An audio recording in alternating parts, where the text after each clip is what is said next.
یہ نہیں کہا کہ کھانا مت کھاؤ، یہ نہیں کہا کہ روزی نہ کماؤ، یہ نہیں کہا کہ تجارت نہ کرو، یہ نہیں کہا کہ ملازمت نہ کرو، یہ نہیں کہا بیوی بچے نہ رکھو، یہ نہیں کہا کہ اپنے مکان میں نہ رہو، سب کام کرو، لیکن کام کرنے کے ساتھ غفلت کے ساتھ نہ کرو، اس کو اللہ تعالیٰ کی نعمت شمار کر کے، اللہ تعالیٰ کی نعمت سمجھ کر اس پر اللہ تعالیٰ کا شکر ادا کرو، حلال طریقے سے کام کرو، جو کام کرو حلال طریقے سے کرو، روزی کماؤ تو حلال طریقے سے کماؤ، کھانا کھاؤ تو حلال طریقے سے سنت کے مطابق کھاؤ، کاروبار کرو تو حلال طریقے سے کرو اور حرام طریقے سے بچو، اور اللہ تبارک و تعالیٰ کی نعمتوں کا شکر ادا کرو، کیونکہ آگے فرما رہے ہیں اللہ تعالیٰ لَتُسْأَلُنَّ يَوْمَئِذٍ عَنِ النَّعِيمِ، اس دن تم سے جو ہم نے تمہیں دنیا میں نعمتیں دی تھی ان کے بارے میں سوال ہوگا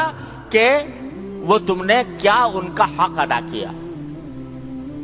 اور اسی سورت کے تفسیر میں مفسرین نے حدیث روایت کی ہے کہ ایک مرتبہ حضور نبی کریم صلی اللہ علیہ وسلم فاقے سے تھے، گھر میں کھانے کو کچھ نہیں تھا۔ رسول کریم صلی اللہ علیہ وسلم نے ہماری خاطر کیسی کیسی آزمائشیں جھیلی ہیں، جس کے سامنے یہ پیشکش کی گئی ہو کہ اگر تم چاہو تو احد کا پہاڑ تمہارے لیے سونے کا بنا دیا جائے۔ تو سرکار دو عالم صلی اللہ علیہ وسلم نے جواب میں عرض کیا کہ یا اللہ، میں اتنا دولت مند بننا نہیں چاہتا، میں تو چاہتا ہوں کہ ایک دن کھاؤں اور ایک دن بھوکا رہوں۔ تو فاقے کی حالت میں تھے، بھوک کی حالت میں تھے، اسی بھوک کی حالت میں باہر نکلے کہ کوئی سامان کیا جائے۔ بہرحال یہ بھی اللہ تعالیٰ نے انسان کے ذمے فریضہ رکھا ہے، اپنے نفس کا بھی حق رکھا ہے، تو اس نفس کا حق ادا کرنے کے لیے باہر نکلے کہ کہیں سے کوئی ذریعہ ہو جس سے کھانا حاصل کیا جا سکے۔ باہر نکلے تو دیکھا صدیق اکبر رضی اللہ تعالیٰ عنہ بھی باہر پھر رہے، اور ان سے پوچھا بھائی کیوں نکلے ہو، کہاں جا رہے ہو؟ تو انہوں نے بھی جواب میں فرمایا کہ رسول اللہ الجوع، بھوک کی وجہ سے نکلے۔ تو رسول کریم صلی اللہ علیہ وسلم نے فرمایا کہ چلو آج ہم اپنے ایک انصاری بھائی کے باغ میں چلتے ہیں۔ انصار جو تھے مدینہ منورہ کے، وہ ہمیشہ جانثاری کرتے رہے ہیں رسول کریم صلی اللہ علیہ وسلم صحابہ کرام کے لیے، تو چلو آج ان کے باغ میں چلتے ہیں، وہ خوش ہو جائیں گے کہ رسول کریم صلی اللہ علیہ وسلم ہمارے باغ میں تشریف لائے۔ نبی کریم صلی اللہ علیہ وسلم تشریف لے گئے۔ جب انصاری صحابی نے دیکھا کہ رسول کریم صلی اللہ علیہ وسلم میرے باغ میں تشریف لائے ہیں، ان کی تو خوشی کا کوئی ٹھکانہ نہ رہا۔ انہوں نے جلدی سے وہاں ایک درخت کے سائے میں ایک بچھونا بچھایا اور اس کے اندر حضور اقدس صلی اللہ علیہ وسلم سے عرض کیا کہ رسول اللہ یہاں پر ٹھہریے، اور پھر جلدی سے، گرمی کا موسم تھا، سائے کے اندر بٹھا کر پانی لے کر آئے اپنے کنویں کا، اور ساتھ میں کچھ کھجوریں لے کر آئے نبی کریم صلی اللہ علیہ وسلم کے لیے۔ آپ نے وہ کھجوریں شوق سے تناول فرمائی، پانی ٹھنڈا پیا۔ جب پی کر فارغ ہو گئے تو فرمایا کہ یہ بھی نعمتیں جو ہمیں ملی ہیں کہ دھوپ میں سایہ مل گیا، پیاس کی حالت میں پانی مل گیا، بھوک کی حالت میں کھجوریں مل گئیں، یہ بھی عظیم نعمتیں ہیں، اور آخرت میں ان سے بھی سوال ہوگا۔ لَتُسْأَلُنَّ يَوْمَئِذٍ عَنِ النَّعِيمِ، اس دن تم سے اس کا بھی سوال ہوگا کہ اس کا کیا حق ادا کیا تم۔ تو میرے بھائیوں اور دوستو، ہم سے مطالبہ یہ نہیں ہے کہ کھانا پینا چھوڑ دو، حضور نے تو فاقے برداشت کر دیے۔ ہم سے یہ مطالبہ نہیں ہے کہ تم بھی فاقے اٹھاؤ، ہمیں اجازت دی ہے کہ کھاؤ کماؤ، حلال طریقے سے کھاؤ کماؤ، لیکن خدا کے لیے غفلت سے اپنے جان چھڑاؤ۔ غفلت سے جان چھڑانے کا طریقہ یہ ہے، دو باتیں عرض کرتا ہوں، اللہ تبارک و تعالیٰ اپنے رحمت سے مجھے اور آپ کو سب کو اس پر عمل کرنے کی توفیق عطا فرمائے تو انشاءاللہ غفلت سے نجات ملے گی۔ کیا؟ اللہ کو نہ بھولو، اللہ تبارک و تعالیٰ کو نہ بھولو۔